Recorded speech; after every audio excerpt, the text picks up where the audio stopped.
Good afternoon, everyone. It is such a great pleasure to have you here today. Welcome to Leader, presented by LEAD Brevard.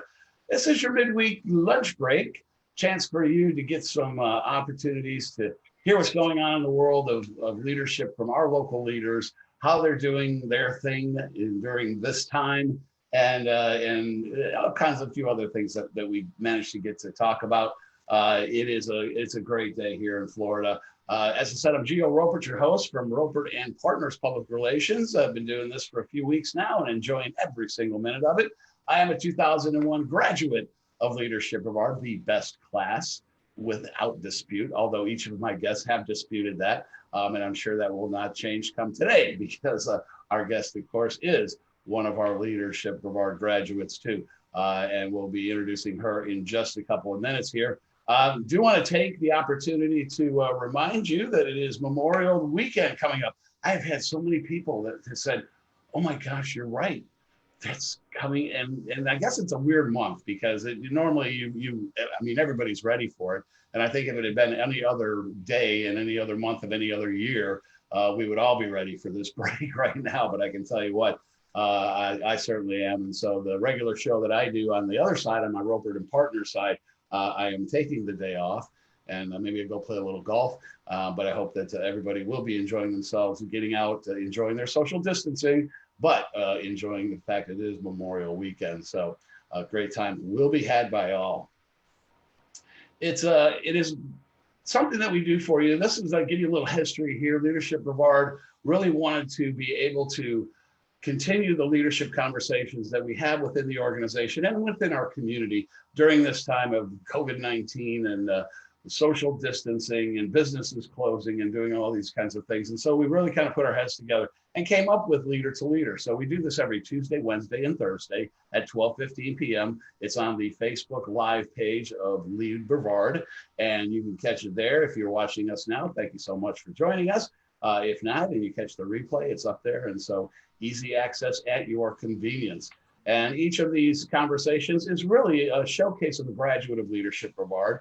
We get a chance to talk to them about their leadership insights, the knowledge and skills they acquired in the Leadership Brevard program, and how they've continued to implement those skills and knowledge in both their professional and their community service roles, because Leadership Brevard really is the leadership development and community deployment organization. So once a leader goes through the Leadership Brevard program and they see what kind of opportunities exist, a lot of them get really involved in the community if they're not already. And so a great way, if you're interested, we'll talk a little bit more about that towards the end of the show. But I would like to take this opportunity to introduce my guest for today. Robyn Hattaway is an attorney, and she is with the law firm of Cantwell and Goldman, and she is also a commissioner of the Cantwell Port Authority, the second female commissioner. Yesterday's show, I did say the first one. She corrected me today, but there is a little history there. I think you're the one who served the longest as a female port commissioner. Robyn, how are you doing today? I'm great, thanks. Thanks for having me. Well, thank you very much. I appreciate you coming on and being on the show. Robyn, you're a 2014 Leadership Brevard graduate. I assume you guys had the best class as well. Well, we still do, yes. Yeah, okay. It is, and anybody who's not been through Leadership Brevard has no idea about this inside joke, but every class is the best class, and so that goes all the way back to 1985. So there are I think there's almost 1,000 graduates of Leadership Brevard, many of them still living here, and you've also got some board member roles. Can you share those with us, please? I'm currently on the LEAD Brevard board, and I'm on the Titusville Chamber board, and I'm a past president of Literacy for Adults in Brevard. That's wonderful. That's wonderful. And then, and you've really kind of, I think you've come in here and just really made a great name for yourself in our community. I mean, you've been around for a while, but you've really, with your presence, especially on the Cantwell Port Authority, thank you so much for what you do and for stepping up and stepping out and really taking a big leadership role, because that's a big job. Well, thank you. That's sweet of you to say. I'm going to geek out for a second. There's a bird back in my window. I think a lot of it is due to LEAD Brevard. I joke, and I've challenged our executive director to go back and find my original when we first start, we do these questionnaires about, have you ever been on a nonprofit board? Would you ever consider it? Have you ever run for office? Would you consider it? And I guarantee on my introductory questionnaire, I was like, no, why would you do that? That's crazy, no. And it was a game changer. I met a lot of great people who, paved the way and made it seem possible. So I give LEAD a lot of credit for that. So that was kind of an impetus, if you will, something that moved you towards that running for office? Absolutely. I mean, not immediately, but I met other people in the community through LEAD. I would say one of the first campaigns I volunteered for was John Craig, who ran for school board probably shortly around that time. And to see, a friend and neighbor willing to stick their neck out and try to make our community a little better was like, wow, somebody like me could do that. So I give him credit, and then other good people. Tyler Soroy is a state representative. He was in the best class ever, 2014. Oh, okay, right, yeah. And seeing his courage to step out, and it gave me a little encouragement. That's great. Well, I'm glad you took that encouragement and ran with it, because you're here today because of that, and I think we're all the better off, especially the port for it. So, Robyn, if you could share with me a little bit about, as we talk about that, kind of define your leadership style and what you consider to be the traits of a leader, and how you implement those into your daily life, both as an attorney and as a port commissioner. I think by nature, I tend to be very intellectual and analytical, and that's my day job, practicing law. I think when you step ahead of that and you're really curious about the bigger picture, I think curiosity is a key trait for leadership, because you're constantly investigating and learning about the things around you and how they fit together. Right. And then when you add that to compassion for whether it's your employees or your clients, the people you're serving, I think those two things mesh together to give you a vision as far as where you want to go. And I think, if you look at that triangle, I think you'll see that in a lot of the leaders people admire from time to time, is they're always learning and they're always wondering how they can use that to help people or where systems are falling down. So that's sort of my belief system. That's awesome. Thank you for sharing that. You alluded a little bit about the impact that Leadership Brevard had in your choice and your decision to move forward and run for office. How else did the Leadership Brevard program influence you, help you with your leadership abilities, kind of give you a look at the community as a whole? Before I did it, I had a small solo practice just over on Merritt Island. I probably spent half my time volunteering at my kids' schools, and I had just a very small tribe. And I bet I left the island, once a week. I had never been to Palm Bay, I'm sorry to say. I'm trying to think, there were a couple other places that I really hadn't explored in the county. So the very nature of the program, where it takes you all over the county, it introduces you to different types of people, different types of organizations, and physically laying eyes on parts of the county you've never seen. That was a huge eye opener and got me out of my little bubble to see what was out there and meet some great people, and really made some amazing friendships.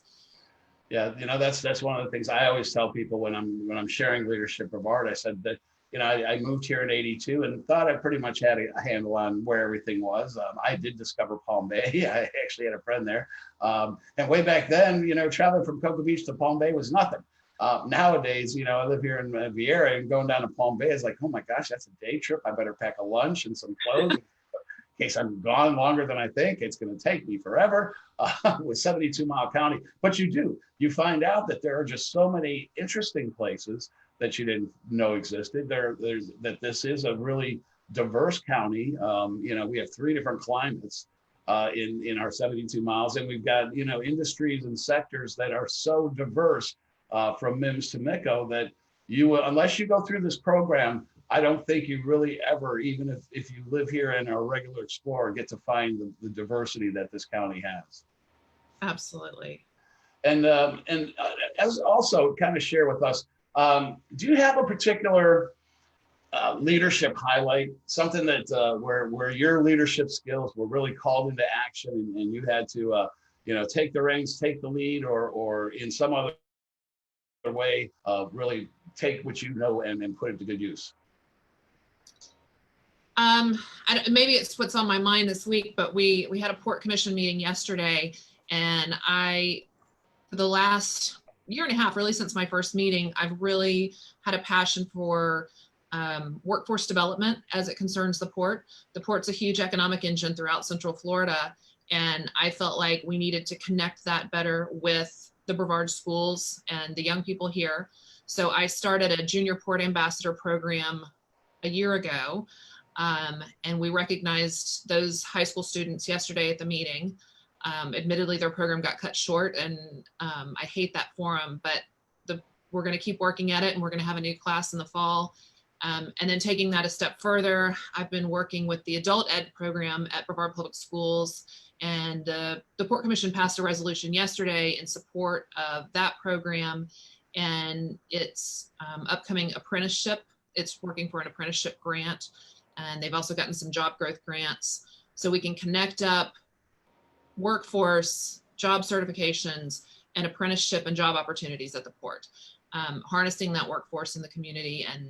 And that's really been a passion of mine. And so those two projects came to a head yesterday and are near and dear to my heart. That's great. Congratulations. That is super. And it's such a need in our community. I mean, step up and look at the 1, 2, and 3 of the things that we need to be doing here in order to sustain ourselves economically and socially, with having those kind of jobs available and the trained people to do those jobs. I mean, I think it's that proof that college is great, especially for an attorney. I wouldn't want one that hadn't gone through all the years that you did. But at the same time, your ability to learn a trade and to be able to work a very vital role in a community and in society can be done going through programs that you're putting together and taking opportunities that come like this. I mean, there's so many jobs at the port, really, that require just some good thinking. You got to have some common sense, otherwise you're going to fall off the edge and end up in the water. So, basic brains for that. But I commend you. Thank you very much for doing that. You have been a great port commissioner, have been following you, and your work is just astounding. And really, it helps. I think it's really helped everybody kind of take a different look at how the port's running and the direction in the future that we're going to go. So, Robyn, let me ask you this. How have you had to adapt since the whole, I hate calling it the coronavirus or COVID-19 shutdown, but since things have changed, how have you had to adapt work style, both as being an attorney and as a port commissioner? It's been an ugly process. I started quarantining a little earlier than most. My husband is a physician, so he is in contact with COVID positive patients and was probably from the first time we had him in the county.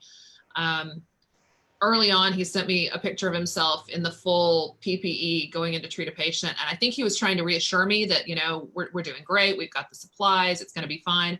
But I just burst into tears. And so it was really like one of those take your breath away moments to think, okay, this is real. This is happening. So we started quarantining early.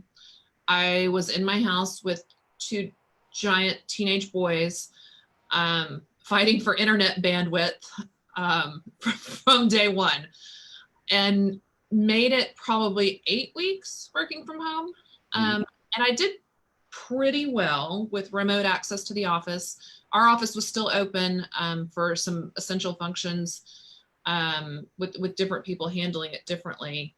The owner of our firm sort of let people come in and we adapted and closed to clients and things. But I made it probably 8 weeks, and then I had to start coming in again just to get productive again. I hit a slump towards the end. The Zoom meetings and all of that I can adapt to, but I had to move around a little. Yeah. No, I can appreciate that. Yeah, it's and especially with the work you do, I think you probably need that time where you can devote your focus and not have the distractions, so that you can provide the best service to your clients and that kind of thing. You said also that you kind of do a little modified work with the Port Commission. There's a couple working there, and then you others are working remotely. The Port Commission meetings, we canceled March, but April and May we did as a virtual video meeting. And you can watch them replayed. They're on the Port's Facebook page and also their website. 3 of the commissioners attended remotely and most of the staff. The chairman and vice chair were actually in the commission room at the dais, spaced out. But it worked remarkably well. We had to slow down and interrupt each other less, which was probably a good thing, just so they could get the camera angles and make sure everybody was heard. Right. We tried to give 3 different ways for people to public comment and still know that we're hearing them. I feel like it's been handled as well as it could be. Good. That's great. I think, it was one of those, it took a little while to figure it out, but once we kind of got the rhythm, things started to become a little bit easier. Robyn, as we finish up today, any advice for those that are working from home or making that transition, and how do you continue to be a leader during this time? I think my personal challenge to people is to push yourselves to embrace technology and to learn about technology, because it will make this whole process easier. I notice businesses that are adapting to paperless payments and touchless payments. I think we can all make little changes in our workflows. And I think the people who are afraid of the technology are the ones who are going to struggle the most as we move forward. So that's my challenge to people, and my coworkers and my kids. Let's learn and adapt. There you go. That's it. Adapt and overcome. I forget what movie that was from, but it is. Robyn, thank you so much for joining me today. It has really been a pleasure to have you here.